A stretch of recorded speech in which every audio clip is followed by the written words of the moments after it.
देखिए, अगला क्वेश्चन है हमारा बिहार बोर्ड का 19 number MCQ question. MCQ question 19 number क्या कहता है कि देख लीजिए, यदि तीन बिंदुओं K0, 40 और 02 संरेख हो, तीन बिंदु है, तीनों बिंदु संरेख हो, तो क्या होगा? ए में ऐसा कभी संभव नहीं, मतलब ए ऑप्शन ऐसा कभी संभव नहीं। बी में के का वैल्यू 0 हो जाएगा, सी का वैल्यू 4 हो जाएगा, सी में के का वैल्यू 4 हो जाएगा, और डी में के का कोई भी मान हो सकता है। देखिए, चार ऑप्शन है, मतलब यदि तीन बिंदु K0, 40 और 02 संरेख हो तो क्या हो सकता है? कंडीशन ए में ऐसा कभी संभव नहीं हो सकता है, मतलब कि ऐसा संभव नहीं है।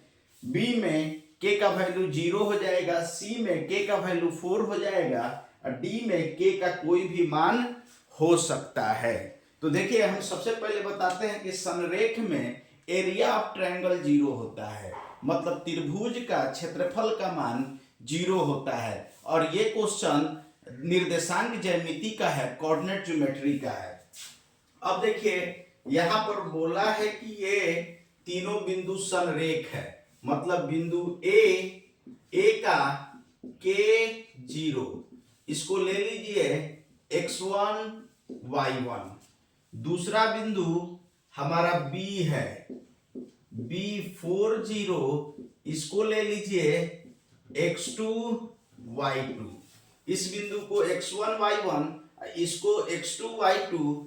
तीसरा बिंदु है C है 02, इसको ले लीजिए x3 y3। x3 y3, तो देखिए a का वैल्यू, a हुआ हमारा K0 x1 y1, b देखिए b हुआ 40 x2 y2, c हुआ 02 x3 y3। ये तीन बिंदु दिया है। तो संरेख का मतलब होता है कोलिनियर, एक ही लाइन पर, एक ही संरेख, मतलब एक ही रेखा पर। अगर तीन बिंदु एक ही रेखा पर होंगे तो संरेख कहा जाता है। अगर तीन बिंदु एक ही रेखा पर होते हैं तो उन्हें संरेख कहा जाता है। और संरेख बिंदुओं का एरिया जब निकालते हैं तो एरिया 0 होगा, क्योंकि ट्रायंगल फॉर्म नहीं होगा। ट्रायंगल के लिए तीन गो नॉन कोलिनियर पॉइंट चाहिए, जो संरेख नहीं हो वो पॉइंट चाहिए। यहाँ पर तीनों बिंदु संरेख है, तो एरिया ट्रायंगल क्या होगा? तो संरेख के लिए कंडीशन है, संरेख में देखिए, संरेख के लिए एरिया ऑफ ट्रायंगल ABC ये 0 होगा। संरेख के लिए ये कंडीशन है कि एरिया ऑफ ट्रायंगल ABC 0 होगा। अब देखिए, इसका फॉर्मूला क्या होता है? 1/2 x1 y3 minus y2, sorry x1 y3 minus y2 plus देखिए x2, ये होता है हमारा, देखिए ये होता है y2 माइनस y3 होता है sir, y2 minus y3। x2 होता है हमारा y3 माइनस y1, और x3 देखिए x3 ये होता है y1 minus y2 is equal to 0। ये होता है, ये फॉर्मूला होता है। अब देखिए, ये 2 उधर जाके गुना में चला जाएगा, तो यहां पर x1 बचा। तो x1 देखिए, x1 क्या है? x1 k है, k, और y2 कितना है? तो y2 0 है, y2 का वैल्यू 0 है, y2 0 है, और y3 2 है, तो -2। अब देखिए x2 4 है, और y3 कितना है? 2 है, 2 और माइनस y1 कितना है? y1 0 है, यहां पर देख लीजिए। और x3 कितना है, x3 0 है और y1 देखिए 0 है, y1 0 है और y2 भी हमारा 0 है। 0 माइनस 0 ये हो गया। देखिए अब देखिए यहां पर ये 0 इंटू 2 हो जाएगा, ये डिवाइड में है, उधर इंटू में जाकर खत्म हो गया। अब देखिए ये हो गया -2 इंटू के, -2 के, ये 4 2 जा 8 हुआ, 0 इंटू कुछ भी ये 0 हो गया, इज इक्वल टू, देखिए यहां पर बराबर का साइन होगा, बराबर का साइन होगा, ये 0 0 इंटू 2 हुआ है। अब देखिए इज इक्वल टू 0, अब देखिए -2 के इज इक्वल टू -8 हुआ, ये प्लस उधर जाके माइनस, माइनस माइनस प्लस, के का वैल्यू 8/2, 8/2 तो 2 4 जा 8, के का वैल्यू कितना आया 4, तो के का वैल्यू 4 किसमें है, सी में है, तो ऑप्शन सी हमारा करेक्ट हो जाएगा। देखिए अगला क्वेश्चन,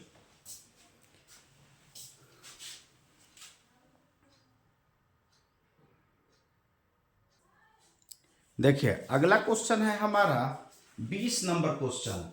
20 नंबर क्वेश्चन क्या बोल रहा है, बिंदुओं A0, सॉरी 20 नंबर क्वेश्चन बोल रहा है बिंदुओं ए बी और -a - b के बीच की दूरी है। देखिए बिंदुओं ए बी और -a - b के बीच की दूरी क्या होगा, 4 ऑप्शन दिया है, एमसीक्यू है, 50 को एमसीक्यू बिहार बोर्ड में पूछता है, और एमसीक्यू जो अच्छा से कर लिया समझ जाइए उसका फर्स्ट डिवीजन रखा हुआ है। अब देखिए a is equal to √a² plus b², b में 2 into √a² plus b², c में √2a² प्लस 2b², d में a प्लस b।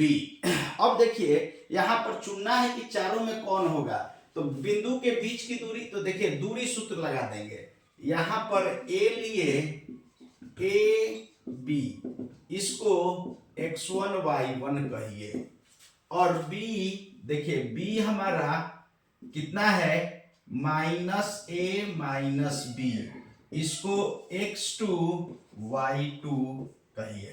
देखिए x2 y2, तो AB का बीच का दूरी, तो देखिए फॉर्मूला होता है AB के लिए, दोनों फॉर्मूला होता है, देखिए x1 - x2 भी लिखा जाता है और x2 - x1 भी लिखा जाता है रूट के अंदर। देखिए AB का क्या फॉर्मूला होगा, x2 - x1 का स्क्वायर, ये भी लिखा जाता है, और x1 - x2 भी लिखेंगे तो कोई दिक्कत नहीं है, x2 - x1 का स्क्वायर और y2 - y1 का स्क्वायर, ये होगा। अब देखिए ये AB का बीच का दूरी, देखिए x2 कितना है, तो x2 - a है, माइनस x1 कितना है, तो a है, तो -a का स्क्वायर।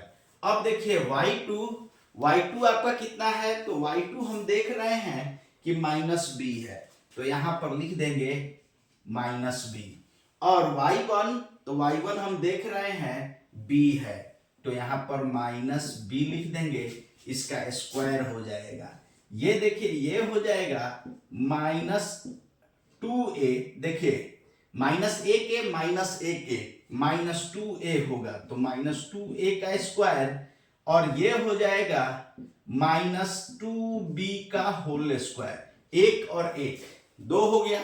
अब देखिए तो ये माइनस का भी स्क्वायर प्लस होता है, याद रखिएगा, -2 का स्क्वायर प्लस 4a² हो जाएगा, प्लस 4a² हो जाएगा, ये प्लस 4b² हो जाएगा। अब देखिए 4 कॉमन ले लिए, तो ये a² प्लस b² हो जाएगा। देखिए दोनों में 4 कॉमन है, कॉमन ले लिए। अब 4 का वर्गमूल 2 बाहर निकल जाएगा, ये अंडर रूट में रह जाएगा a² प्लस b²। तो कौन सा ऑप्शन सही होगा, तो ऑप्शन बी हमारा जो है वो सही होगा। ए बी के बीच का दूरी होगा, इन दोनों बिंदु के बीच का दूरी होगा 2 इंटू √a² प्लस b², ये ऑप्शन बी करेक्ट होगा। देखिए अगला क्वेश्चन,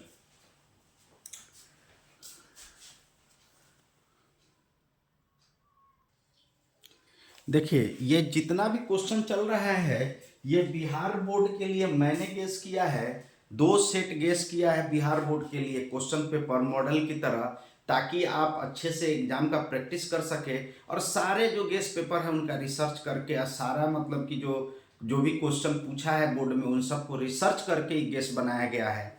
ठीक है, तो आप मेरा गेस से पढ़िए और इन सारे क्वेश्चनों को पढ़िए, ये सब बहुत वीवीआई क्वेश्चन है। देखिए 21 नंबर क्वेश्चन क्या बोलता है कि देखिए त्रिभुज ए बी सी में यदि डीई समानांतर बीसी हो, डीई क्या हो, समानांतर बीसी हो, और एडी बाई डीबी 2/3 और एई इज इक्वल टू 4 सेंटीमीटर हो, तो इसी का मान क्या होगा। इसी ए में 2 सेंटीमीटर होगा, बी में 4 सेंटीमीटर, सी में 6 सेंटीमीटर, डी में 8 सेंटीमीटर क्या होगा। तो सबसे पहला समझिए कि ये क्वेश्चन क्या है, ये हमारा थेल्स थ्योरम पर आधारित क्वेश्चन है, थेल्स थ्योरम पर आधारित क्वेश्चन है। देखिए ए बी सी नहीं, डी ई एफ कीजिए। देखिए सॉरी ए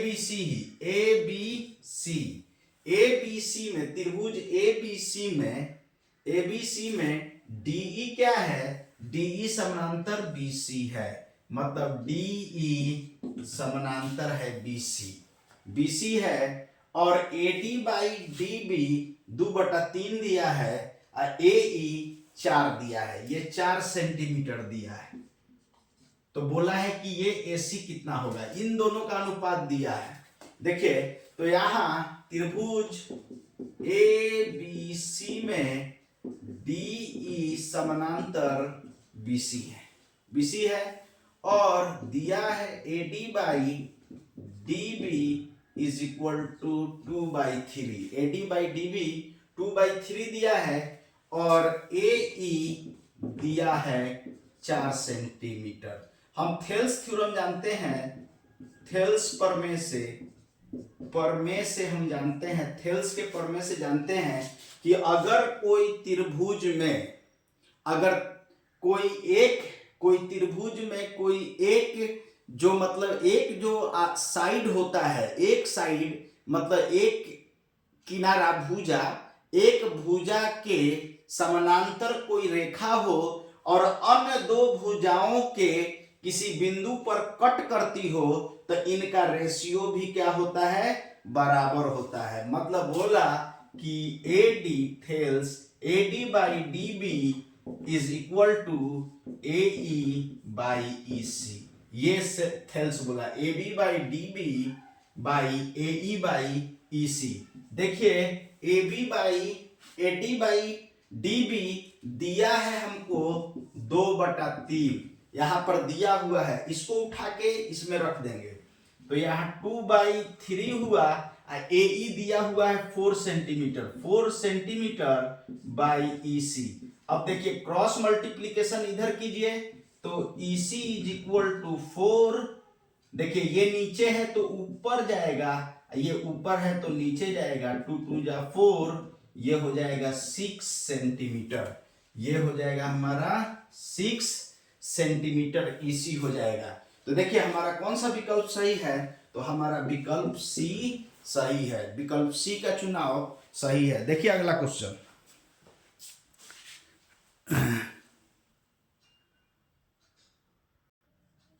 देखिए अगला क्वेश्चन है हमारा 22 नंबर क्वेश्चन में, गैस का 22 नंबर क्वेश्चन है। ये क्या है कि 2 समरूप त्रिभुजों के क्षेत्रफलों का अनुपात दिया है, 2 समरूप त्रिभुजों के क्षेत्रफलों का अनुपात 16:25 है, तो उनकी संगत भुजाओं का अनुपात क्या होगा, ए में 4:5, बी में 5:4, सी में 16:25, डी में 256:625 क्या होगा, इसमें से ऑप्शन चुनना है। तो देखिए इसका थ्योरम है, देखिए यहां पर समझ जाइए कि ट्रायंगल ए बी सी हमारा सिमिलर ट्रायंगल है डी ई एफ। मान लीजिए कि ये 2 ट्रायंगल है, दोनों सिमिलर ट्रायंगल है, तो सिमिलर जब ट्रायंगल है ए बी सी और डी ई एफ दोनों सिमिलर ट्रायंगल है, तो याद रखिएगा कि सिमिलर ट्रायंगल का एरिया जो होता है ये दिया है कि सिमिलर ट्रायंगल है और इनका एरिया का अनुपात, area of triangle A B C और डिवाइडेड बाय अनुपात area of triangle D E F, ये दिया है 16:25 दिया हुआ है। एरिया ऑफ ट्रायंगल एबीसी अनुपात एरिया ऑफ ट्रायंगल डीईएफ 16:25 दिया है। इसका मतलब क्या हुआ कि area of triangle A B C divided by area of triangle DEF is equal to 16/25 equation 1। अब देखिए थ्योरम हमारा क्या कहता है कि अगर समरूप चैप्टर से है, समरूप चैप्टर जो आप पढ़े हैं समरूपता त्रिभुज का, सिमिलर ट्रायंगल, उससे है। थ्योरम क्या करता है कि अगर कोई समरूप त्रिभुज हो, थ्योरम कहता है कि अगर दो त्रिभुज समरूप हो तो उनका जो क्षेत्रफल का जो अनुपात होगा उनका संगत भुजा के वर्गों के बराबर होगा। मतलब थ्योरम कहता है कि अगर ये दोनों समरूप है तो इनका एरिया का जो अनुपात होगा, वो इनके संगत भुजा के वर्ग के बराबर होगा। देखिए सॉरी, ए बी स्क्वायर यहां पर लिए तो ए बी स्क्वायर तो डी स्क्वायर, ये है थ्योरम। इधर इसका संगत ये, देखिए इसका संगत इधर से बी सी स्क्वायर लिए तो इधर से ई एफ स्क्वायर। देखिए अगर इधर से हम लिए ए सी तो इधर से डी ई एफ, ए सी स्क्वायर तो डी एफ स्क्वायर, ये हमारा थ्योरम है। अब इस थ्योरम को पकड़ लीजिए बढ़िया से। अब इस थ्योरम के अनुसार कोई भी दो भुजा लीजिए। देखिए area of triangle ABC by area of triangle DEF, अब देखिए AB square by DE square लिख दीजिए, कोई दिक्कत, कोई एक वाला ले लीजिए, इसके बराबर कोई एक वाला ले ले। अब देखिए इसका वैल्यू दिया हुआ है, यहां पर दिया हुआ है 16/25, तो यहां रख दीजिए 16/25, इसको कर दीजिए AB/DE का स्क्वायर। अब यहां से अगला लाइन में देखिए इधर से स्क्वायर हटाएंगे तो AB/DE इधर रूट चढ़ जाएगा, रूट 16/25 हो जाएगा। तो देखिए AB/DE, ये देखिए 16 का वर्गमूल 4 और 25 का 5, मतलब AB और DE का अनुपात 4:5 होगा। तो AD साइड और DE साइड का अनुपात 4:5, तो सबका वही होगा 4:5। तो देखिए 4:5 किसका है, तो ऑप्शन ए का चुनाव हमारा 4:5 है, सही है। देखिए यहीं पर अपना वीडियो जो है रोक रहा हूं और कहना चाहता हूं कि जो भी क्वेश्चन ये बताते हैं इन सारा चीज मैंने टेलीग्राम पर दे रखा है, और टेलीग्राम का जो चीज है, टेलीग्राम का जो लिंक है वो डिस्क्रिप्शन में रहता है, वहां से आप सारा क्वेश्चन ले सकते हैं। ठीक है, अगर साइंस का भी गेस की जरूरत होगा तो वो भी हम देंगे, क्योंकि उसको भी बना रहे हैं, अभी कंप्लीट होने वाला है। ठीक है, यहीं पर अपने वाणी को समाप्त करता हूं। Thank you so much.